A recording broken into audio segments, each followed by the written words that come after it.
What's up, everybody? We're back. Aaron Smith here with the Real Estate Momentum Podcast. I got Matt Plapp on here again, and we're talking about some hot stuff that he and I are just both jacked about because we're both really in tune with wealth building, real estate investing, and we're throwing ideas against the wall here, educating ourselves on some commercial stuff. We just had a really good talk about some residential and a conversation I had about cash flow versus wealth building.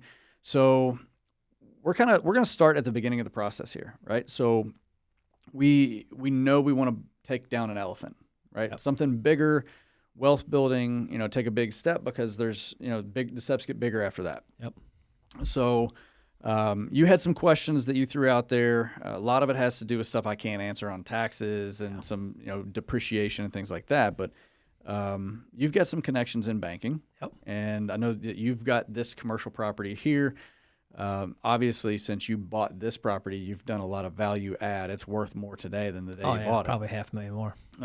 So I guess walk me a little bit through when you bought this place, the commercial loan process, because that is going to be, being financially prepared is going to be the first tool in the toolbox. Yeah. So first, before I say that, one of the things that got me thinking about commercial real estate, or real estate in general, was that our company, America's Best Restaurants, deals with restaurants nationwide. And I started analyzing the people that I wanted to be like that were our clients.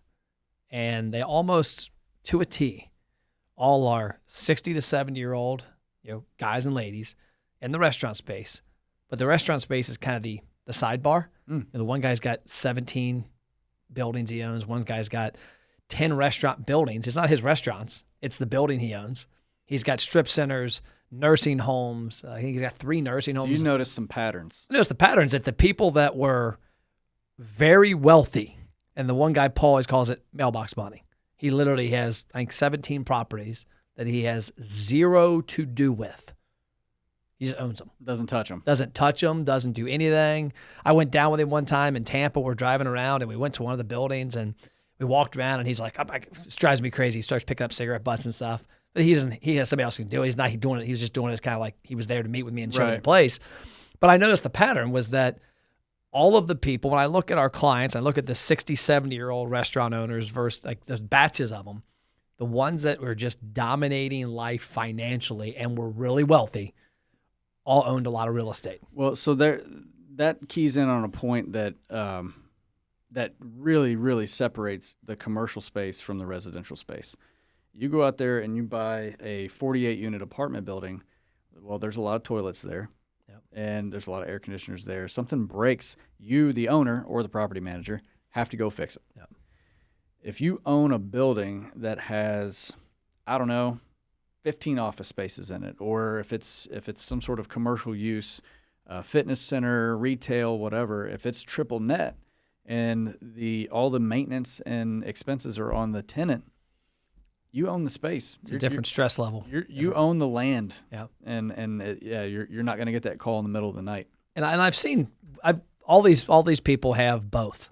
Like I know a couple of them that have a lot of single family homes, a lot of them that have Airbnbs, a lot of them have. It just was a common pattern that it was, hey, yes, I've got my restaurant, I've got this company, but my entire income and my wealth, my generational wealth, is coming from real estate.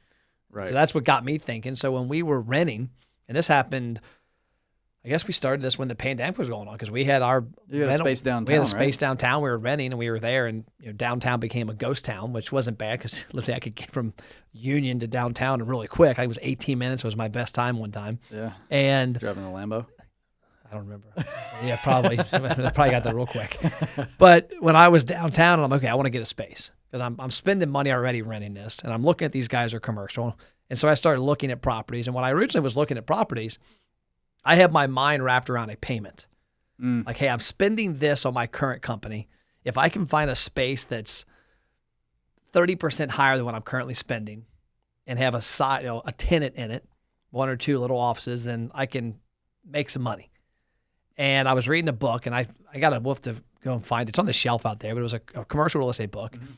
And it was kind of comical because it was like as I'm going through this process and I'm reading the chapters, it's like everything happened.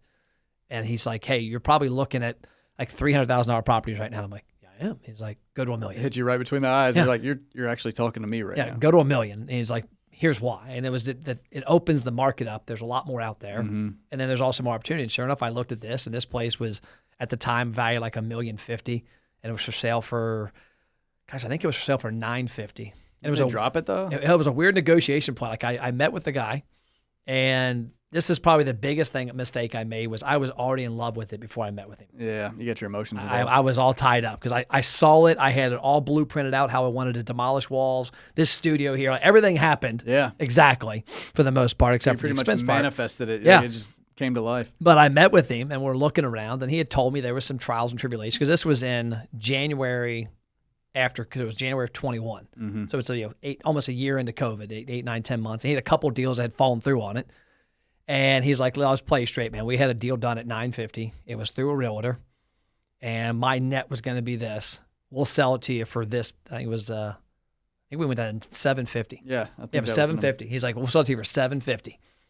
And I'm like sitting there going, it's $200,000 discount. Like, but at the same time, also, I would always use a realtor in residential. I've bought 3 places, always used a realtor because I 100% appreciate that you bring to the table. Right. I had never dealt with commercial. And so I remember calling my attorney. I said, hey, Corey, what do you think on this deal? And I said, do I need a realtor? I don't really know any commercial realtors, and I didn't think of you as a commercial realtor back then. I just thought it was residential, but obviously you have the skill set of any of it. Right. And he goes, let me ask you a question, Matt. Are you buying the building? I go, hell yeah. He goes, well, if he could tell. He goes, I could tell you were vested. Like you had already married the building. Right. And so if you're telling me it's a difference between $200,000, $100,000, like get an inspection, go into it with eyes wide open of what it's going to need, and then have me do the contract stuff, and you'll be good. But he's like, it's hard. There's not like in residential, there's not comps. Like there's not comps like there is in residential as much with commercial. Yeah, and that's the thing too. And like this is it may upset some of my colleagues for me to say this because it's not normal. It's uncommon for an agent to say this, but an agent's number one value that they bring to the transaction is to be a people connector. Yeah. And then you're a negotiator, and then you're an expectation setter and all that stuff. If you've already found the piece of property that you need, now you just need a resource to make sure you're not missing anything. There's other resources out there. There's inspectors, if you know the process. Now, I'm not going to recommend that for a lot of people. You've bought and sold homes before. You've got a general idea of the process, and you had an attorney kind of give you some advice there. If somebody's just winging it by themselves, get somebody who knows what the heck they're doing involved. But yeah, I mean, you found a deal, and it was a better deal because of how you found it. Yeah. And you took advantage of it. Well, I'll tell you the funny part about it too, and this goes back to the realtor, is it wasn't listed anywhere. So I was looking everywhere online. Yeah, how the heck did you find it? And so I found an expired listing. I was on Google, and I wasn't on LoopNet, but I was like, I looked there, couldn't find anything I liked, and I would look every night. And that was a big thing that taught me a lesson with real estate was, I bought this quick. I pulled the trigger in 5 days and closed in a month and a half and had no clue what the hell I was going to do. I think the day you told me that you were going to buy it, I said, I'll be your first tenant. I didn't know anything about the building. I didn't know anything about the building. I was like, I want to rent from you. There you are. Yeah. But I had been looking for 6 months. Every day I religiously looked online and looked to see what values were, square footage, parking. Yeah, so you were already educated. So I was educated on accident kind of. But I'll never forget as I was frustrated. I'm like, there's got to be other stuff. So I went to Google and just started putting in like commercial real estate, Florence, Kentucky, Union, Kentucky. And this property came up. And I called, I clicked the link and filled out a form, and it went to a realtor somewhere. He never got it, I guess. And then I'm very impatient. Like when I see something, I go. Right. And so like an hour later, a couple hours later, I drove out here. I'm like, I'm gonna go look at this damn thing. Because I had never really seen the building here, even though it had been here. I pull back here and there's a banner hanging on this building. Oh yeah. It said for sale. Had the number. So I called the number. Well, it goes to the owner. It was a number that was on there because the listing had expired. And the number went to a Google number, which transferred to the owner's cell phone. At one point, it transferred to the realtor, I guess. Oh, okay. So now it was going to the owner's cell phone. And I'm like, hey, I mentioned this property. Is it still for sale? He's like, well, yeah, yes and no, yeah, kind of. And so that's when he's like, hey, we've got a contract that fell through on it. It's not listed with a realtor anymore, but I'll meet with you. And I just came out and looked at it and went on that way. But when I came and looked at it, probably my biggest issue was before I was so sold on the property because I'm like a little kid in a candy store. I get excited and I just pull the trigger fast. That I had already made the offer, did all my stuff, and got to a point where by the time I had the inspection, he's like, hey, I just want to be completely clear with you. Like, we're already to the point where this is the price. If this inspector comes back with 50 grand in issues, tough shit. Right. And I was like, I had to kind of swallow, like, I had already moved in virtually, or, in my head. And so when the inspector came in, he did a bunch of stuff. And at the end of the day, it probably only was 20 grand more because I had to replace one more air conditioner of the 3 than I thought I was going to. Mm-hmm. So instead of having like a $15,000 air conditioner bill, I had 38 grand, but still paid off fine. But it was definitely an interesting process. The part that I liked, the banking part, I didn't use a local banker. I didn't have one at the time. I didn't really have a connection with one. Now I do with Lytle, and I hope to work with him on the next project.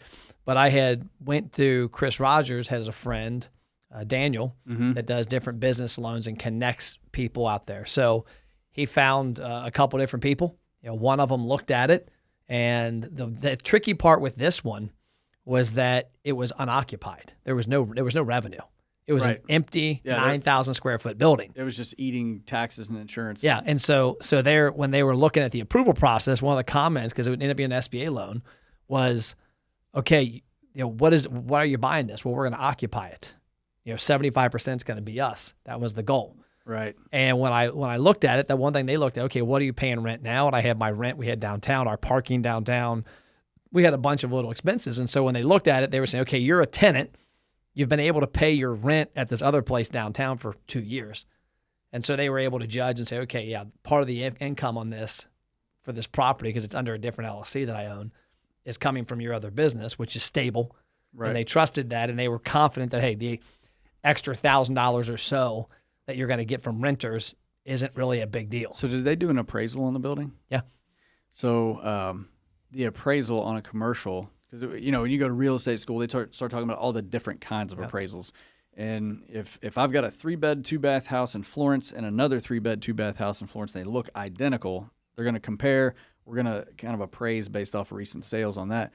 With a commercial property, it's the use, it's the income, it's all sorts of other factors that play in. So it's not like your typical appraisal that here's 3 properties just like it, because in commercial, there are no properties just like it. Yeah, there's nothing like it. And so they did an appraisal, and the appraisal came back, and how it always, they always come back near what you're buying it for, it seems like. Because they have the contract. Yeah. So it came back in that $900,000 range.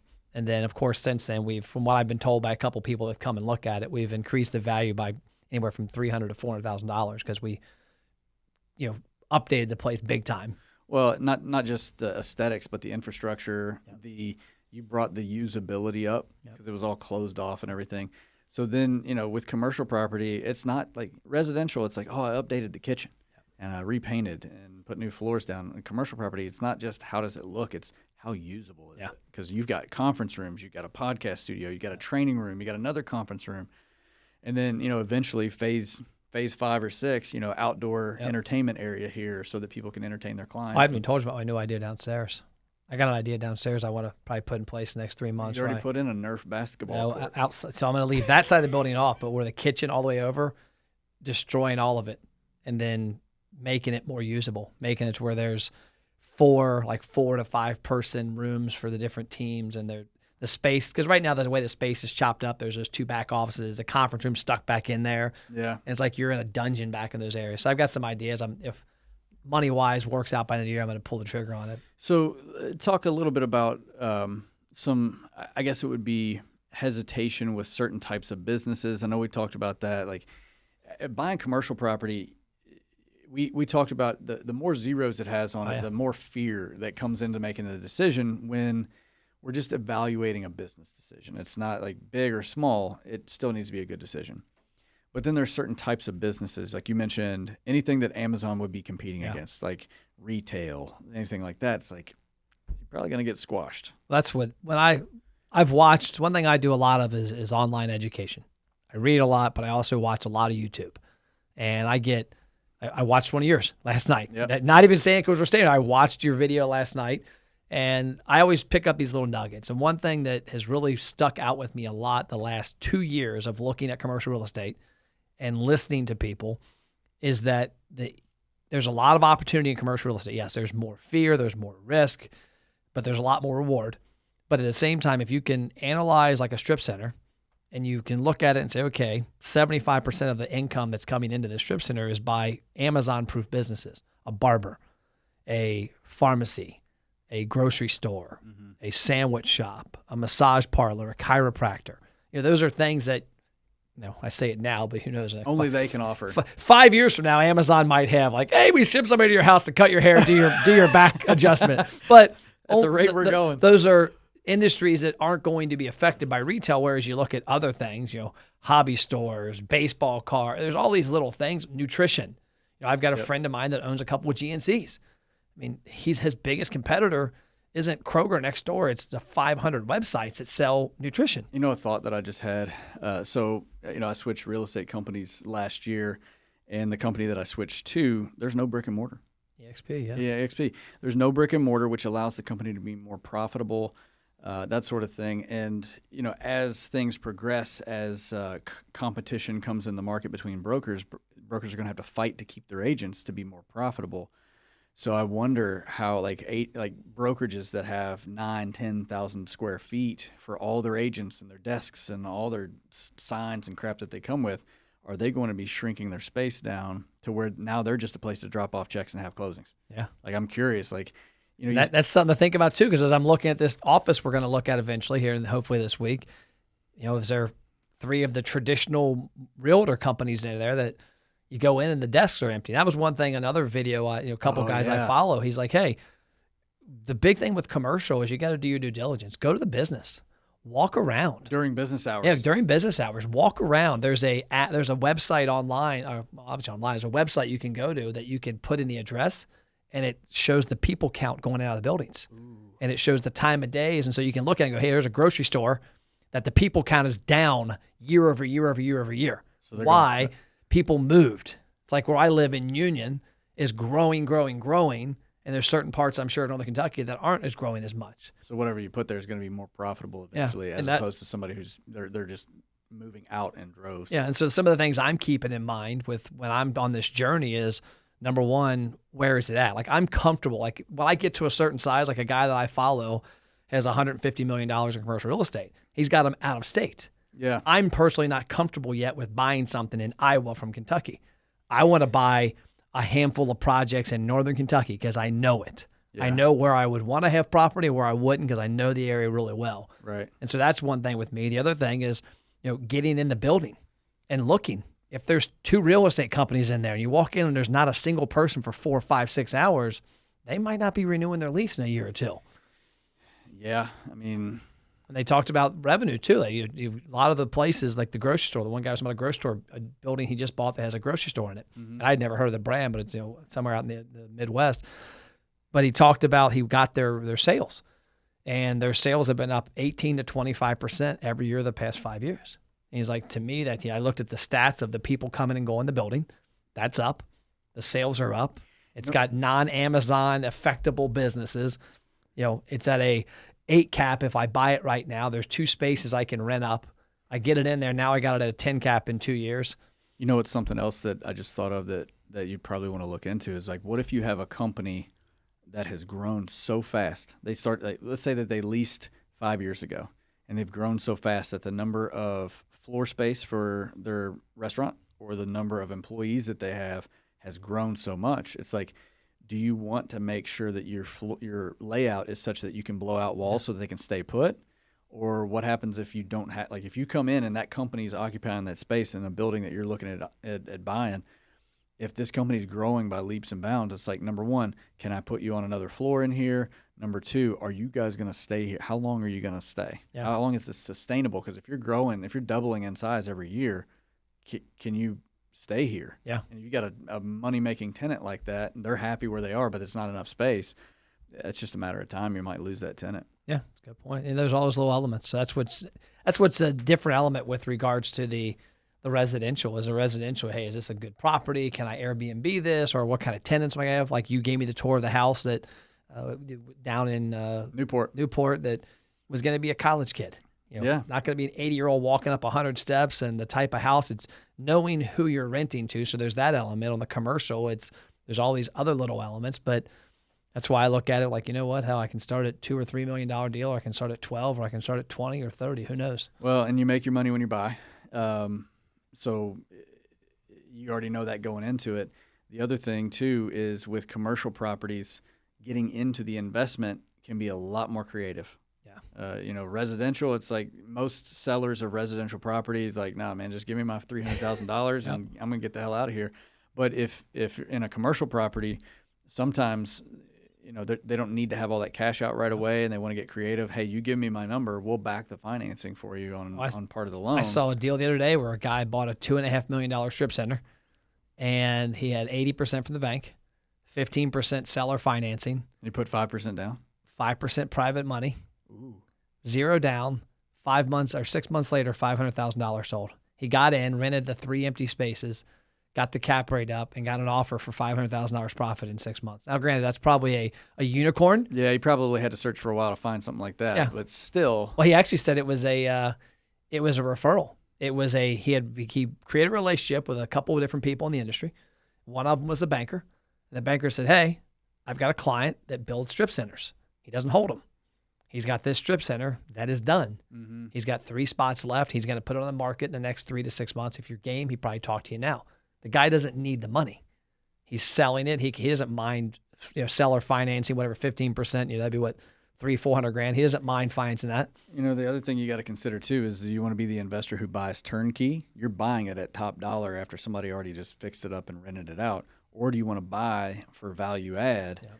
You buy it and there's nobody in there. It's risk tolerance. Yeah, it's risk tolerance and your ability to evaluate a project like that. Because if you come up, you estimate $300,000 short, and you don't factor in that there's 20 air conditioners on the roof that cost $20,000 each, you're toast. Oh yeah, you just flopped. That's why this guy said he liked this property. It was brand new, and he said, from his relationship with the banker, the guy, he had been mentored pretty well, and he said, I know that when somebody's building brand new, that what he's selling to me for, he's got a nice margin there because he built the building for this much money and then spent 6 months leasing it out. Right. And so his gain comes in the value gained by that being 90% full. Yep. Cool. Guys, stay tuned. We're going to be doing a lot of property tours, commercial real estate, residential real estate, trying to educate people on the process. And we're going to go through it together, everything from the financing, walking through, talking about the usage of these properties. Matt's going to be right there along with me. So stay tuned. We'll show you some stuff about buying these properties.